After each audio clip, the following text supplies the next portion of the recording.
Cœur de patrimoine, Cédric Decoeur. Place au marché. À présent, on accueille Jean-François Robin. Bonjour Jean-François. Bonjour à tous. Pour Natixis, merci d'être au rendez-vous. Quels sont les principaux éléments ? Alors, on est encore un peu en période de rentrée, d'autant que la politique nous a fait attendre un petit peu avant d'attaquer Franco de Port. Sur le bureau de Jean-François Robin, il y a quoi comme élément pour humer, analyser, un petit peu sentir cette période de rentrée ? Bon, vous l'avez dit, en fait, il y a deux composantes aujourd'hui quand on regarde un peu ce qui se passe sur les économies et les marchés. La première chose, c'est la macroéconomie. Et là, de ce point de vue-là, on voit bien ce scénario qui se dessine finalement, qui reste un assez bon scénario. Les États-Unis continuent de bien marcher. L'Europe, finalement, à part l'Allemagne, ça se tient. On a été obligé on a même relevé à la hausse, nous, nos chefs de croissance. On est à 1,2 pour la France. L'Italie va pas mal, l'Espagne va très bien, etc., etc. Et puis, le reste du monde, finalement, se tient bien. Et en plus de ça, vous avez cette désinflation qui est en train de se confirmer, et les banques centrales qui, ça y est, sont en train d'enchaîner baisse sur taux sur baisse sur taux. Et donc, ça, c'est plutôt très bon pour plein de choses. Maintenant, il y a la politique, et la politique, c'est plus compliqué.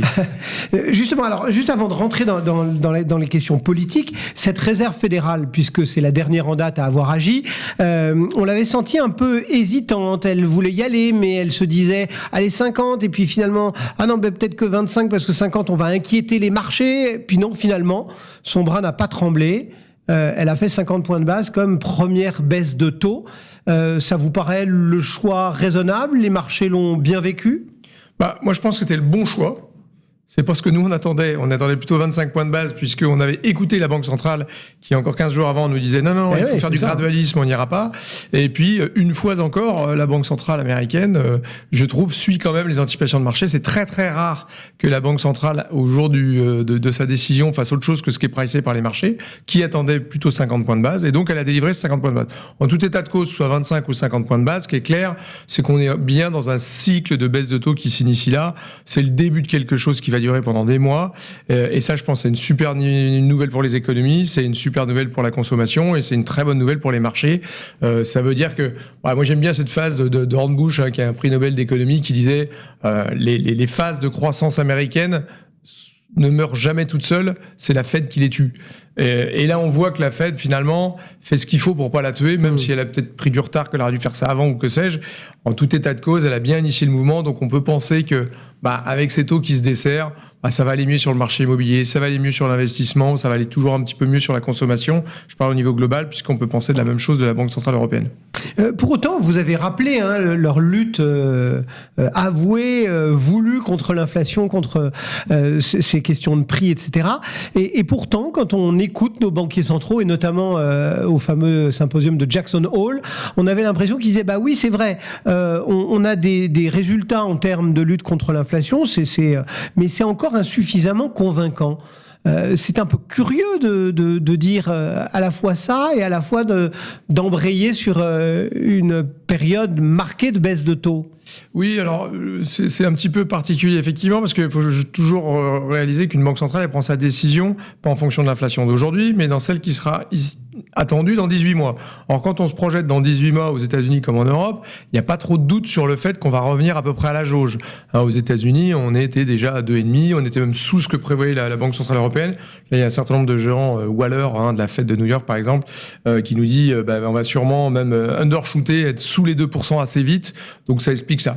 Mais ce qu'il faut bien garder en tête, et c'est la grande différence avec la Banque centrale européenne, qui à mon avis tarde trop, mais c'est que la Banque centrale américaine, une fois encore, elle a un double mandat avec l'emploi. Et ce qu'elle nous avait dit, qu'on n'avait peut-être pas assez écouté, c'était que Powell avait dit on fera anything, on fera tout ce qui sera en notre pouvoir, c'est presque le whatever it takes, pour soutenir le marché de l'emploi américain qui est en train un peu de se dégrader. Et ça, c'est sans doute ce qui a déclenché les 50 points de base, et le fait que ils ont, tant pis, on avait dit 25, ce sera 50, parce que ce qu'il faut pour l'économie, c'est 50, la communication, on gérera. Et ça, je crois que c'est quelque chose de fondamentalement très différent entre les États-Unis et l'Europe, même si on le sait bien, les taux américains avaient beaucoup plus monté que les taux européens, donc c'est normal qu'ils baissent plus vite, plus tôt, quoi. Bien sûr.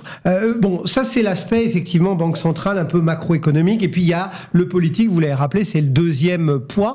D'ailleurs, de part et d'autre de l'Atlantique, parce que certes chez nous on a notre petit microcosme de la dissolution et des législatives anticipées, mais aux États-Unis, dans 40 et quelques jours, c'est le grand barnum de l'élection américaine, et on avait traditionnellement l'habitude de dire la Fed essaye de rester neutre autres. Alors on sait que le mouvement de taux, on va dire, il va mettre beaucoup plus que 40 jours pour se répercuter. N'empêche que dans l'image, elle a pris part à la campagne électorale, non ? Oui, alors c'est vrai, mais c'était aussi un des arguments peut-être pour qu'elle fasse 50 points de base, finalement. C'était de se dire, vaut mieux qu'elle fasse son mouvement de 50 points de base là, que de le faire 3 jours après le résultat des élections américaines, le 7 novembre, où là, effectivement, si jamais c'était Trump qui n'arrête pas de dire qu'il veut revenir sur l'indépendance de la Fed, si la Fed avait fait 25 et passé à 50 points de base, on dirait, ça y est, elle se met aux ordres de Trump.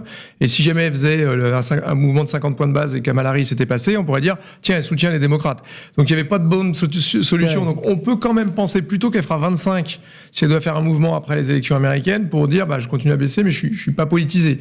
Donc quelque part, et quand on regarde historiquement, finalement, ça l'empêche pas de baisser ou de monter les taux. Les élections américaines, on aime bien penser ça, mais la réalité quand même, c'est qu'elle peut délivrer, ce qu'elle avait fait en 84, en 2001, on avait eu des mouvements qui avaient perduré, on avait eu des choses assez forts. Là, c'est moins fort qu'à cette époque-là, mais c'est pas parce qu'il y a une élection présidentielle cette année que ça va obérer, je pense, le cycle de baisse de taux. Ça va continuer en novembre, ça va continuer en décembre et toute l'année prochaine. Bon, c'était plus cette idée-là est plus une idée du passé, on va dire. Oui, alors en revanche, je ne sais pas pour autant dire que la politique va pas interagir avec la Fed, parce qu'il y a une très bonne étude de Yale, par exemple, qui est sortie il y a pas longtemps, qui étudie quel est l'impact d'une Fed qui est aux ordres d'un gouvernement par rapport à une Fed indépendante. Et c'est pas neutre, parce qu'au bout d'un an, c'est 2% d'inflation de plus.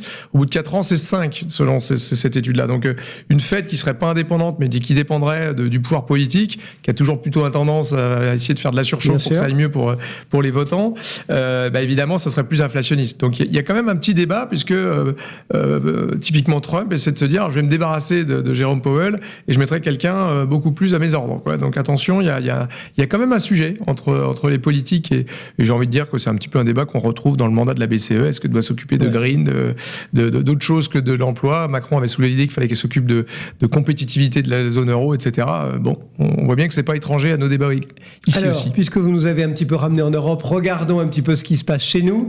D'abord la situation économique européenne et puis peut-être un mot de cette France, de ces questions qu'il y a aussi sur la croissance, sur les finances publiques, sur les moyens de l'État. Qu'est-ce que l'économiste que vous êtes fait comme survol de cette situation européenne et française? Jusque-là, je dirais qu'on avait une situation qui était compliquée en Europe, mais pas si dramatique que ça, puisqu'on avait vraiment l'économie allemande, qui est comme la principale de la zone euro. Donc évidemment, c'était un gros frein à la croissance moyenne de la zone euro, qui serait la seule économie en récession pour une deuxième année consécutive cette année en 2024. Alors que je le disais, l'Espagne, l'Italie, le Portugal, la Grèce, la France, sont assez proches, voire même au-delà de leur potentiel. Donc ça allait pas si mal. Maintenant, ce qu'on a vu typiquement aujourd'hui, c'est quand même que là où le secteur industriel ralentit globalement en Europe, parce que la Chine ralentit très fort, parce qu'un pays comme l'Allemagne est très maintenant en compétition avec la Chine, et en plus, elle-même exportée en Chine, donc c'est le double effet qui se coule pour l'économie allemande qui ralentit fort. Mais on avait cette industrie qui ralentissait assez nettement en Europe, mais les services se tenaient très bien. Là, ce matin, ce qu'on a vu, c'est que même les services sont en train de ralentir. Donc, il y a quelque chose un petit peu plus inquiétant qui, à mon avis, va faire que la Banque Centrale Européenne va devoir un petit peu accélérer. Maintenant, si on regarde la France plus en détail, la France, que n'avait-on pas entendu sur la France? Nous, on était parmi les plus positifs du consensus. On était à 1,3 de croissance cette année.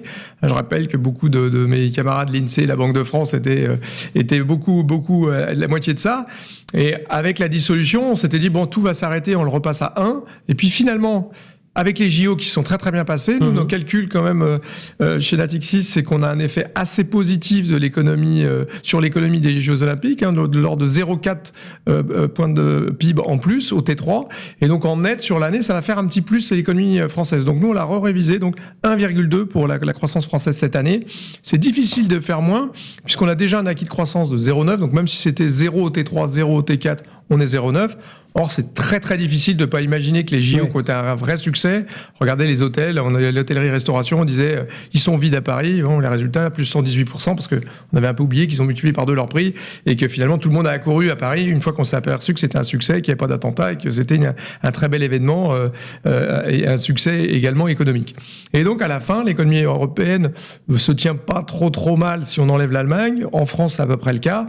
Maintenant, il y a toute cette incertitude politique qui pèse sur sur les investissements. Vous parliez juste avant avec l'invité précédent de l'immobilier. C'est évident qu'on a une espèce de reprise. Aujourd'hui, on le voit, nous, le groupe BPCE finance un logement sur 3, donc on voit bien que ça redémarre.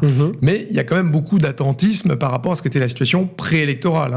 Et on le voit même sur les spreads de taux entre la France et l'Allemagne.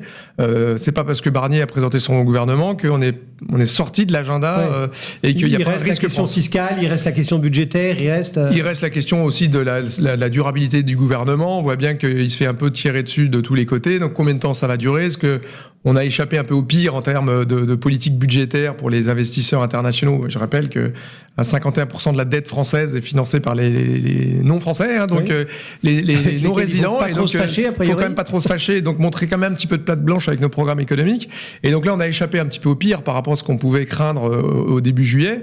Mais c'est vrai que si ça retombe, si on a des élections où le gouvernement tombe, moi je suis persuadé que de toute façon, si on fait des élections demain, ce sera le même résultat. Et après 2027, ce sera le même résultat. Donc il faut surtout apprendre à travailler ensemble. Mais c'est pas encore gagné, on voit ça. C'est pas sûr qu'on ait beaucoup de consolidation budgétaire. Et du coup, qu'est-ce que vous auriez envie de passer comme message à un épargnant, à un investisseur qui nous regarde, qui nous écoute ? Période de rentrée, souvent on se demande un peu, alors là effectivement on s'est peut-être mis un peu en stand-by avec ces questions politiques, mais on se demande un peu qu'est-ce que je vais faire pour la fin de l'année, etc. Qu'est-ce que vous auriez envie de...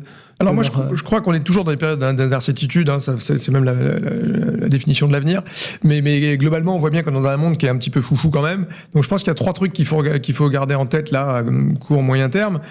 Un, c'est quand même le gros mouvement de 2024 qui est impressionnant. Ça y est, maintenant, la grande majorité des banques centrales le font. C'est la baisse des taux. C'est baisse de l'inflation. Et ça, c'est quand même quelque chose qu'on attend depuis 3 ans. Voilà, la Fed n'avait pas baissé depuis 2020. C'est des mouvements qu'on n'avait pas vus depuis un moment quand même. Donc, on a quand même des choses qu'on attendait de façon assez marquée. Et donc, ça, c'est quand même un truc qu'il faut regarder. On va baisser les taux. Donc, ça veut dire que c'est favorable à la consommation. C'est favorable au cyclique. C'est favorable à l'investissement, c'est favorable aux boîtes leveragées également. Donc c'est quand même quelque chose d'assez fort. La deuxième chose, c'est que les banques centrales qui sont en train de baisser les taux parce que l'inflation baisse, mais vont le baisser comme nettement, alors que la croissance n'est pas du tout en récession. Ça, c'est des configurations qui sont paradoxalement pas paradoxalement, mais également hyper favorables aux actions. Nous, on a regardé ça. En moyenne, quand la Fed baisse ses taux et qu'il n'y avait pas de récession, le S&P, il gagne 22% dans l'année qui suit. Ah oui. Donc, il a déjà pricé beaucoup, il a des records, mais c'est normal. S'il n'y a pas de récession et qu'on baisse les taux, il n'y a pas de raison de penser que ça va ralentir les earnings. Donc, c'est la deuxième chose. Et puis, la troisième chose, il ne faut surtout pas perdre de vue les grandes tendances. Moi, on se connaît bien. C'est vrai que moi, c'est les grandes tendances que je pense qu'il faut regarder toujours. Et c'est quoi les grandes tendances aujourd'hui ? On voit bien, c'est la transition énergétique, la démondialisation, la montée des dépenses de défense. Le secteur de la défense, malheureusement, va bénéficier d'investissements parce qu'il faut s'armer pour éviter pour pouvoir se défendre et donc éviter de l'attaque. Donc on est sur des grandes tendances, le vieillissement démographique. Tout ça, c'est des trucs, des vagues de fond. L'année 2023, c'est la première année dans l'histoire de l'humanité où il y a plus de personnes de plus de 50 ans que de moins de 15 ans. Ces tendances, on en parle depuis des années, mais ça y est, elles sont sur nous.